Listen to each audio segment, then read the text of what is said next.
Majelis Ulama Indonesia atau MUI menyayangkan adanya dugaan aturan melepas hijab bagi paskibraka perempuan. Menurut MUI, aturan tersebut melanggar konstitusi dan tidak mencerminkan nilai-nilai Pancasila. Ketua MUI Khalil Nafis menilai aturan terbaru dari Badan Ideologi Pancasila atau BPIP tidak rasional. Pasalnya, paskibraka perempuan pada tahun sebelumnya tetap boleh menggunakan hijab saat bertugas.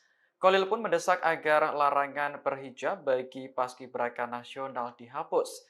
Jika tidak ada kebebasan dalam berhijab, ia menyarankan para paskibraka muslimah untuk pulang saja. Sementara itu, Kepala BPIP Yudian Wahyudi menegaskan tidak ada pemaksaan terhadap paskibraka untuk melepas hijab saat pengukuhan. Ia menyebut 18 paskibraka melepas hijabnya secara sukarela karena mengikuti aturan dalam Surat Edaran Deputi Diklat Nomor 1 Tahun 2024. Yudi memastikan pelepasan hijab bagi paskibraka perempuan hanya dilakukan saat pengukuhan dan pengibaran bendera merah putih saja. Download Tribun X sekarang, menghadirkan lokal menjadi Indonesia.